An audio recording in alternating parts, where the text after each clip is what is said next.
ओम नमः शिवाय, हर हर महादेव, जय महाकाल। आप सबको पता है सावन का बहुत ही पवित्र महीना चल रहा है। मेरे देवादिदेव महादेव जी की कृपा सदैव आप भक्तों पर यूं ही बनी रहे। आपकी सारी मनोकामनाएं इस सावन के महीने में पूरी जरूर हो, यही मैं महादेव जी से प्रार्थना करता हूं।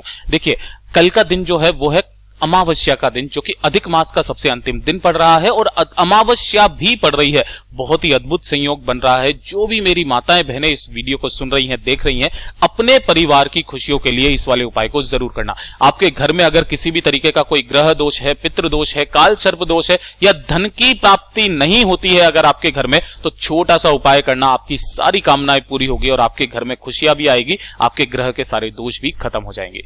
पूज्य गुरु जी की कथा से सुनकर के और समझ करके पूरे उपाय को बड़े ही विस्तार से बताऊंगा, परंतु उससे पहले आप सबसे एक छोटी सी गुजारिश करूंगा कि जो लोग पहली बार आए हैं चैनल को सब्सक्राइब जरूर करना और वीडियो को लाइक करके महादेव जी का कोई सा भी प्यारा नाम कमेंट बॉक्स में लिखना मत भूलिएगा। इस पूरे वीडियो के अंदर हम 3 महा उपायों के बारे में बात करेंगे, जो कि न सिर्फ आपके घर में खुशियों को लाएगा, धन प्राप्ति करेगा, साथ ही साथ आपके घर के सारे दोष, पितृदोष, काल सर्प दोष के भी खात्मा करेगा। ठीक है, सबसे पहले बात कर लेते हैं पहले वाले उपाय की तरफ। ठीक है, देखिए पहला वाला उपाय किन लोगों को करना है? अगर आपको लगता है आपके घर में पितृदोष है, कौन सा? पितृदोष। दूसरा, काल सर्प दोष है।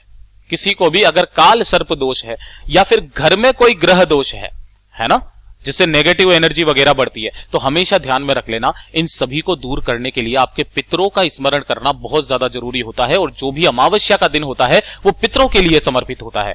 कहा जाता है कि जिस घर के पितृ देवता प्रसन्न रहते हैं ना, उस घर की उन्नति कोई भी नहीं रोक सकता है।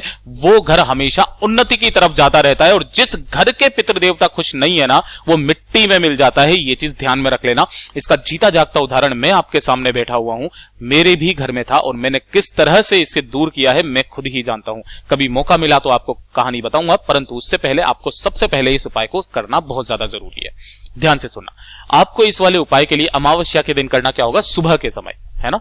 इस वाले उपाय को कब करोगे आप? सुबह के समय करना। ठीक है, इस तरीके से एक बेल का फल जैसा भी मिल जाए ना, वैसा बेल का फल ले आना। मुश्किल काफी होगा, लेकिन अपने उपाय के लिए करना जरूर होगा। कैसे भी करके आपको एक बेल का फल, सुबह ना मिले, थोड़ा सा दिन में मिल जाए तो दिन में कर लेना, कोई दिक्कत नहीं है, लेकिन एक बेल का फल आपको निकालना है।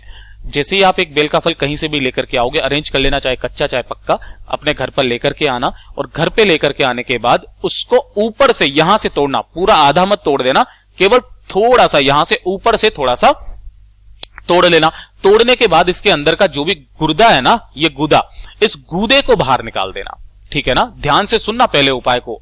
ठीक है, इस गूदे को पूरा निकाल लेना और इसको खोखला कर लेना, बिल्कुल खोखला, है ना। खोखला करने के पश्चात आपको करना क्या होगा? घर पे बनानी होगी पंजीरी।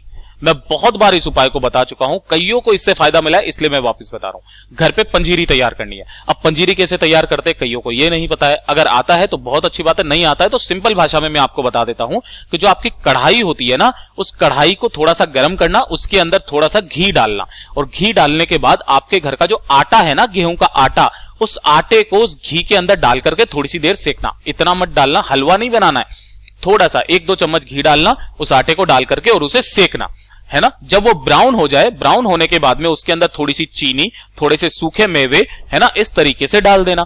ठीक, तो ये हो जाती है पंजीरी तैयार। इस तरीके से पंजीरी तैयार करना और उस पंजीरी को भरना होगा आपको इसी वाले बेल के फल में, जो कि आपने खाली किया है। ठीक है ना, और ऊपर से इसे ढक्कन लगा देना। इस बेल के फल को लेकर के आपको अपने घर के सभी कमरों में, शौचालय और बाथरूम को छोड़ करके आपके सभी कमरों में लेकर के घूम लेना है ना। घूम जाओगे, सभी कमरों में घूम जाओगे। घूम जाने के बाद आपको सीधा अपने घर से बाहर निकलना है, लेकिन ध्यान रखना इसी के साथ में आपको एक दीपक जरूर ले लेना है। दीपक जो लोगे वो लेना लंबी बत्ती का, है ना। इस वाले उपाय में लंबी बाती का दीपक लेना और गाय के घी का लेना। किसका घी होना चाहिए? गाय के घी का। एक दीपक ले लेना और उसे लेकर के चले जाना कहां पर? पीपल के पेड़ के पास। ठीक है, और पीपल के पेड़ के पास ले जाने से पहले एक काम जरूर करना, अपने घर के जितने भी सदस्य हैं उन सदस्यों का स्पर्श जरूर करा देना उस बेल के फल पर। इतना कर दोगे, फिर उसके बाद जैसे ही आप पीपल के वृक्ष के पास में पहुंचोगे, यहां पर खोदना एक गड्ढा, है ना, और उस गड्ढे के अंदर आपको वो दबा देना है। और दबाने से पहले आपको जो दीपक लिया है आपने, उस दीपक को प्रज्वलित करना। पीपल के पेड़ की जड़ों के पास बत्ती रखना दक्षिण दिशा में, है ना, बत्ती रखना दक्षिण दिशा में। उसके बाद उस बेल के फल को इसके अंदर गाड़ देना।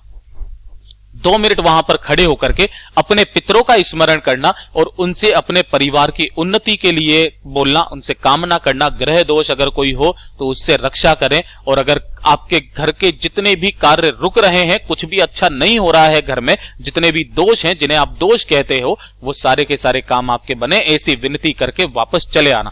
जो भी व्यक्ति इस वाले उपाय को हर अमावस्या के दिन कर लेता है ना, उसके पितृ हमेशा प्रसन्न होते हैं, और ये सीधा का सीधा आपके पितरों को समर्पित होता है। जो आप यहां पर गाड़ोगे ना, ये पूरा पितरों को समर्पित होता है। पीपल के पेड़ के नीचे आपके पितृ देवताओं का स्थान भी होता है। ये चीज ध्यान में रख लेना, ठीक है। तो इस वाले उपाय को जरूर करना। ये हो गया पहला उपाय। अब बात कर लेते हैं दूसरे वाले उपाय की तरफ, जो कि मैंने आपको थंबनेल में बताया था, कनेर का उपाय है। अगर आपके घर में धन संपदा नहीं बढ़ रही है ना, क्या नहीं बढ़ रही है? धन संपदा नहीं बढ़ रही है, तो इस वाले उपाय को करना। लक्ष्मी की प्राप्ति भी होगी और साथ ही साथ आपके परिवार में धन, वैभव और तरक्की ही होगी। अब ध्यान से सुनना। आपको इस तरीके से एक कनेर के फूल लेने हैं। कितने कनेर के फूल? एक नहीं, मतलब काफी सारे कनेर के फूल लेने हैं, लेकिन उन वाले फूलों की बनानी होगी आपको एक माला। जब आप इस माला को बनाएंगे ना, तो माला बनाते वक्त में ध्यान में रखना कि आपको सुई का प्रयोग नहीं करना है, धागे से बनाना है, और धागा रखना लाल इस वाले उपाय में। ये वो वाला उपाय नहीं है आप जो सोच रहे हो, ठीक है। ये नया उपाय है, ध्यान से सुनना। आपको इस तरीके से धागा लाल रखना है और इसी की माला बना लेनी है। किसकी? कनेर के फूलों की। और इसे लेकर के अमावस्या के दिन पहुंच जाना कहां पर? बजरंगबली हनुमान जी के मंदिर में, है ना। और साथ ही साथ ले जाना एक दीपक। दीपक रखना सरसों के तेल का, सरसों का तेल, लंबी बत्ती रखना, ठीक है। और इस दीपक को लेकर के, उस माला को लेकर के पहुंचना। सुबह जाना चाहो सुबह चले जाओ, बशर्ते सबसे बढ़िया समय होता है शाम का समय, जब आरती का समय होता है, उस वक्त में, प्रदोष काल के समय, ठीक है। जो दीपक आप लेकर के आए हो ना, उस दीपक को हनुमान जी के उल्टे पैर की तरफ, ये जो उल्टा पैर होता है ना, हनुमान जी 6 भाई हैं, हनुमान, गतिमान, रतिमान, इस तरीके से। तो जो गतिमान जी हैं उनका स्थान ये होता है उल्टा पैर। यही आपके व्यापार को बढ़ोतरी देते हैं, यही आपके घर में धन संपदा को बढ़ाते हैं। यहां पर आपको उस दीपक को लगा देना है, ठीक है ना। दीपक को लगा दिया और उसके बाद में उस कनेर के फूल की माला आपको हनुमान जी के गले में अपनी कामना कह करके डाल देनी है। जो भी व्यक्ति अमावस्या के दिन, और ये तो अधिक मास की अमावस्या है, दुगना फल आपको प्रदान होगा, कनेर के फूल की माला हनुमान जी के गले में डाल देता है, उसके घर में कभी धन संपदा वैभव की कमी नहीं रहती है। ये हो गया दूसरा उपाय। अब बात कर लेते हैं तीसरे उपाय की तरफ, ठीक है, जो कि आपको थंबनेल में बताया गया था, चौमुखी दीपक वाला उपाय, ठीक है। चौमुखी दीपक वाला उपाय कैसे करना है, ध्यान से सुनना। आपको इस तरीके से एक चौमुखी दीपक तैयार करना है, लेकिन आपको मिट्टी का चौमुखी दीपक तैयार नहीं करना, आपको दीपक तैयार करना होगा आटे का। अब यहां पर आटा भी किसका होना चाहिए? जौ के आटे का, जौ का आटा। अगर आपको नहीं मिलता है ना, मार्केट में चले जाना, थोड़ा सा ले आना, पाव भर भी ले आओगे, उसमें भी आपका आटा बन जाएगा। नहीं तो आप किसी भी चक्की वाले के पास में जाना, चक्की वाला थोड़ा सा आटा ऐसे ही दे देगा, 2-5 रुपए उसका पैसा जरूर दे करके आना, ठीक है ना। चाहे वो ले या ना ले, उसका पैसा जरूर देना, कोशिश करना। एक जौ का आटा लेना, उसका इस तरीके से दीपक बनाना। इसके अंदर लगानी होगी आपको 4 बत्ती। इसमें तो 2 ही बत्ती है ना, आपको 4 बत्ती लगानी है। एक बत्ती ऐसे, एक बत्ती ऐसे, एक बत्ती ऐसे और एक बत्ती ऐसे, ठीक है। 4 बत्ती हो गई। अब इसके अंदर सबसे पहले आपको भरना होगा क्या? सरसों का तेल। इसमें गाय का घी नहीं भरना, इसमें भरना होगा सरसों का तेल, ठीक है। ये भर दिया। सरसों का तेल भरने के पश्चात इसके अंदर ही आपको थोड़े से डालने होंगे क्या? काले तिल। क्या डालने होंगे? काले तिल। इसकी कोई संख्या फिक्स नहीं बताई गुरुदेव ने, चुटकी भर काले तिल डाल देना। थोड़ा सा दीपक बड़ा रख लेना, क्योंकि इसके अंदर आपको एक डालना होगा कोई सा भी सफेद फूल, ठीक है ना। कोई सा भी सफेद फूल डाल देना इसके अंदर। छोटा हो, कोशिश करना छोटा फूल मिल जाए तो छोटा फूल डाल देना, ठीक है। अगर फूल ना मिल पाए तो आप सफेद फूल की पत्तियां 1-2 डाल देना, अगर ज्यादा ही बड़ा फूल है तो, ठीक है। 1-2 पत्तियां डाल देना। और इस दीपक को लेकर के पहुंचना कहां पर? बेल पत्र के पेड़ के पास। अब इस वाले उपाय को करना किसको है? सबसे पहले तो ध्यान से सुनो। अगर आपके घर में कोई व्यक्ति ज्यादा ही चिड़चिड़ करता है, अपशब्द बोलता है, गालियां देता है, गाली गलौज करता है, शराब पीता है, गलत रास्ते पर जा चुका है, उस व्यक्ति का नाम और गोत्र बोलकर, नाम और गोत्र बोलकर ओम नमः शिवाय मंत्र का स्मरण करके इसकी जड़ों में यहां पर उस दीपक को लगा देना अमावस्या के दिन।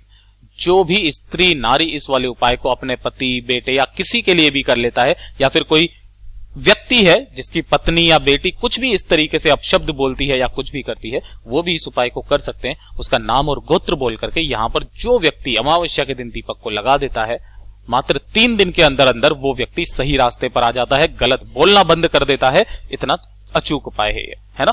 ताना भी अगर देता है तो ताने मारना भी बंद कर देगा। पूज्य गुरुजी के ये सभी उपाय बड़े ही खास और अचूके जरूर कीजिएगा। वीडियो पसंद आया हो तो लाइक जरूर करना, साथ ही साथ चैनल को सब्सक्राइब जरूर कीजिएगा।